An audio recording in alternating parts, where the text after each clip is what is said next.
Buenas tardes, Magíster Irina Alcíbar y compañeros. Soy el maestrante Cerezo Cabrera Llover Alejandro y el día de hoy se les va a hablar lo que es un poco de la evolución histórica de la reforma y de las actualizaciones del currículo oficial en el sistema ecuatoriano, el sistema educativo ecuatoriano.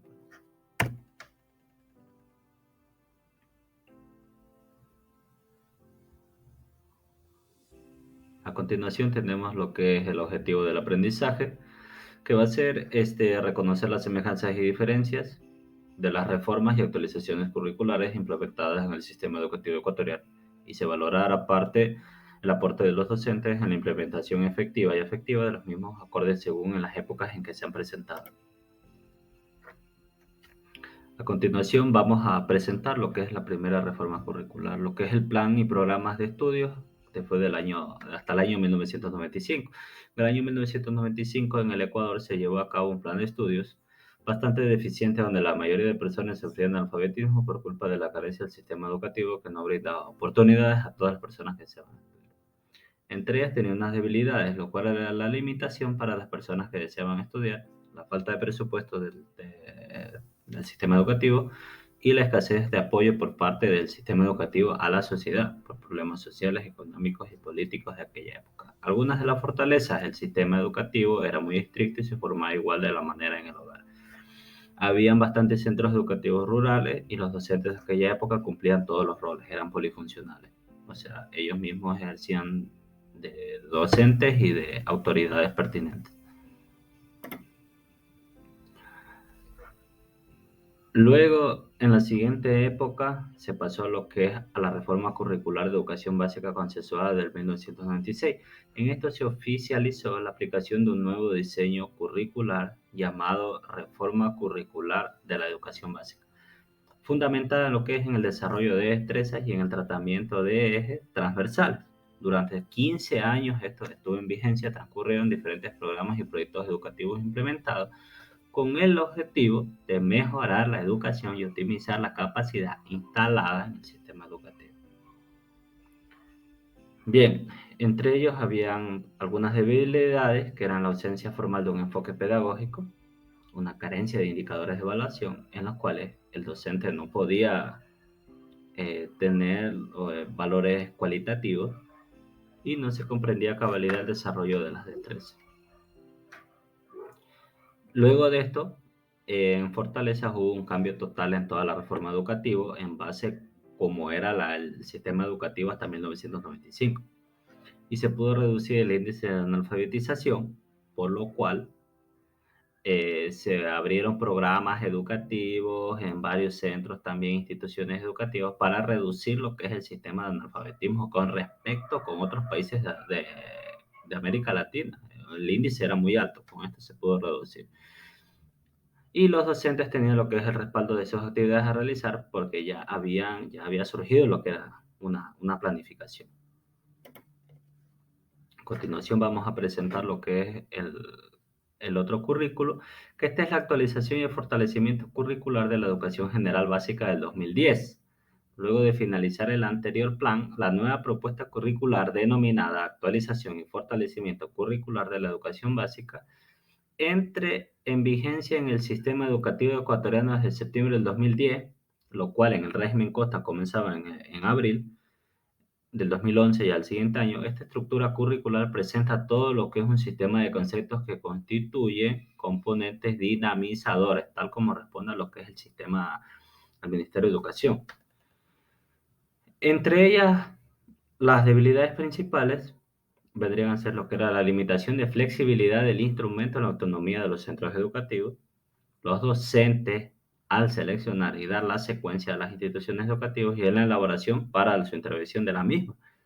Y no se visualiza una relación explícita como por ejemplo las intenciones educativas con los indicadores propuestos con la evaluación, lo cual era que no se podía lograr el objetivo porque todavía no estaban muy claros los indicadores de evaluación junto con las evaluaciones. No se podía determinar el objetivo, en lo cual no había un perfil de salida de nuestros bachilleres. Bueno, algunas de las fortalezas vendrían a ser situar al estudiante como el actor principal del aprendizaje, ya no el docente como era anteriormente, y en el desarrollo de las destrezas con el criterio de desempeño se viene a constituir un referente para la planificación microcurricular de las clases y de las tareas por parte de los profesores. Ya el docente tenía su plan específico para llevarlo al salón de clases directamente. Y el buen vivir era el principal rector de la transversalidad en el currículo. Todo se basaba en lo que era en el buen vivir. Bien, luego en ese mismo año entra en vigencia lo que es el currículo para el bachillerato. En el 2011 entra en vigor el currículo para bachillerato general unificado mediante el acuerdo ministerial número 242 del 2011. Este documento surgió con un propósito de brindar a estudiantes una formación general acorde a su edad que vino a constituir el conjunto de planes y programas de los que se empleaban hasta el momento, articulando esta oferta formativa en el currículo vigente de educación general básica respondiendo a la misma estructura. Ya esto vino a sustituir el bachillerato general unificado a todos los planes de estudios anteriormente que se ofertaban. ¿Cuáles eran las debilidades principales de este currículo? Que no terminaba de cumplir las expectativas esperadas por los docentes. Este nuevo currículo dejó varias falencias dentro del sistema educativo en bachillerato, porque como era nuevo, los docentes no sabían muy bien cómo trabajar. También el currículo también tenía bastante brechas curriculares que no especificaban muy bien para el alcance de los objetivos, y el avance de la ciencia dejó al desnudo los errores de este currículo. En la fortaleza hubo un fortalecimiento curricular, eso sí, de la educación general básica del 2010, en base a este, obvio, y se analizó el rigor epistemológico y curricular de los documentos, aspectos que fundamentan en la nueva propuesta curricular. Y en este perfil se recoge un conjunto de fines educativos expresados en un marco legal educativo que nos ofrece un horizonte a alcanzar por nuestros estudiantes. Ya recién en este currículo podemos nosotros ya ver un índice aproximado que podemos alcanzar los objetivos, que nuestros estudiantes pueden alcanzar nuestros objetivos, y nosotros como docentes les podemos dar las pautas para que ellos puedan alcanzar los objetivos de una manera mucho más fácil y más específica. Bueno, gracias a esto se vino el currículo de los niveles de educación obligatoria, se hizo un reajuste curricular en el 2016 a lo que ya estaba hecho. Nace un currículo sólido, bien fundamentado, técnico, coherente y ajustado a las necesidades del aprendizaje de la sociedad, denominado currículo de los niveles obligatorios, unido a recursos que aseguren condiciones mínimas necesarias para el mantenimiento de la continuidad y la coherencia en la concreción de las intenciones educativas que garantizan procesos de enseñanza-aprendizaje de calidad. Ya aquí ya se reforzó, se hizo un reajuste a lo que es el anterior currículo. Pero igual aún así todavía seguían quedando debilidades en lo que desde el nivel central no se podían definir una propuesta curricular, por mucho que se trate de diversificar, como se diversificó en aquella época, que sea válida para todas las comunidades que integren nuestro sistema educativo, no solo para uno y no solo para otros. Tenía que, como quien dice, ser equitativo. Y no se cumple con lo planteado con el acuerdo curricular de 2016, ya que múltiples factores venían siendo los más destacados por la emergencia sanitaria. Ya en el COVID, ya todos estos ajustes curriculares no se cumplieron. Pasó a ser todo un desastre. Y el exceso de materias de relleno dificultaba lo que era un aprendizaje básico. Las materias del tronco básico ya se fueron dificultando por culpa de tanto relleno de materias. Bien, en la fortaleza se informa a los docentes sobre qué se quiere conseguir, proporcionarles pautas, acciones y orientaciones de cómo conseguirlo. Ya se estableció algo bastante específico. Se constituyó un referente para la rendición de cuentas del sistema educativo y para las evaluaciones de calidad del sistema entendidas como una capacidad de alcanzar efectivamente las intenciones educativas fijadas. Bien, el currículo priorizado para la emergencia del COVID del 2020. La priorización de este se presenta como una herramienta de apoyo curricular para las escuelas que permitan enfrentar y minimizar las consecuencias adversas emergidas por la situación mundial de la pandemia del coronavirus.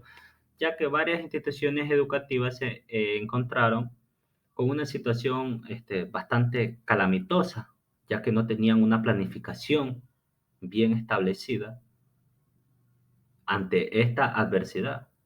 Por eso salió rápidamente, como que dice, improvisadamente, este currículo priorizado de emergencia, con los proyectos interdisciplinarios que se enviaban en aquella época.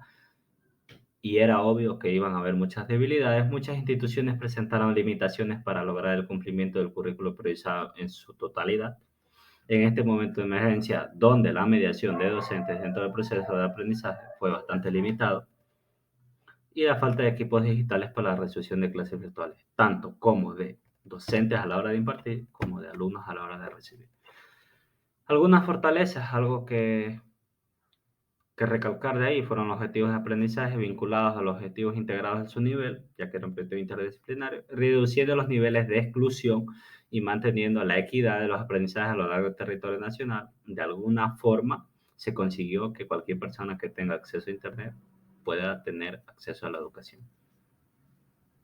Y fue formulado para vincular a la comunidad educativa, a padres, madres de familia, directivos, docentes y estudiantes en la toma de decisiones acerca de los aprendizajes de sus hijos y hijas en el contexto de la pandemia. Esto era bastante importante ya que a algunas familias se les hacía bastante difícil. Entonces las instituciones buscaban una ayuda para poderlos incluir en el marco del sistema educativo, no dejarlos sin educación a los estudiantes.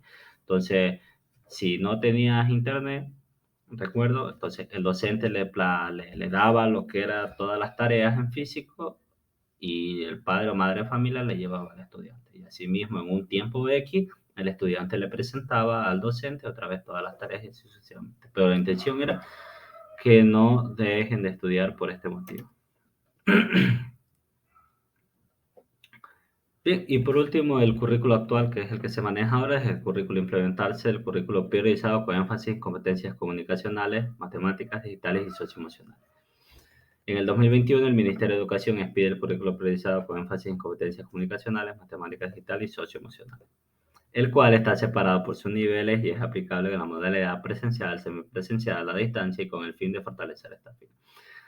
El objetivo en base de este currículo es que todo esto nos pueda servir para un mismo nivel de sistema educativo, o sea, mejor dicho, en una misma sección, ya bien sean las secciones presenciales, a distancia, virtuales, nocturnas, como sea, o escuela de adultos, que puedan ser utilizados por cualquiera. Debilidades que se imparten en muchas materias a veces innecesarias, en el caso del BGU, una limitación de aprendizaje reducido en base a años anteriores y la disminución de los procesos educativos. Eso sí, cuando más que todo son a distancia o semipresenciales. Bien, y en las fortalezas vendría a ser que está separado por sus niveles, es aplicable en modalidades de presencial, semipresencial, a distancia, con el fin de fortalecer competencias, una muy buena fortaleza por esto. Y se satisface las necesidades de la realidad educativa actual, donde es fundamental priorizar aquellas destrezas que permiten el desarrollo de competencias claves para la vida y competencias matemáticas que promueven el razonamiento lógico en la toma de decisiones en nuestra vida diaria, ya que las matemáticas están en todo lo que nosotros realizamos a diario. Para concluir esto, hemos sacado una pequeña reflexión de lo que es que a lo largo de los años en el sistema educativo ecuatoriano ha pasado por muchas fases y periodos de transición, tanto sociales, económicos y políticos, con el objetivo de lograr una educación de calidad que sinceramente no ha sido cumplido a lo largo de estos años. O ha sido cumplido, pero con muchas brechas dentro de la misma, por falta de muchos factores, tanto externos como internos. Dentro del sistema educativo, aún así, se han logrado implementaciones de nuevos diseños, los cuales han facilitado la vida estudiantil tanto del docente como del alumno. Ya son la nueva implementación y reajustes de currículo para poder captar y ejecutar la información recibida del alumno. El avance tecnológico también será un instrumento de ayuda tanto para los docentes para poder impartir como el alumno para poder recibir o captar de mejor manera esta información, ya que esta es la nueva revolución en la innovación digital. Muchísimas gracias y espero que les haya sido útil mi información. Saludos.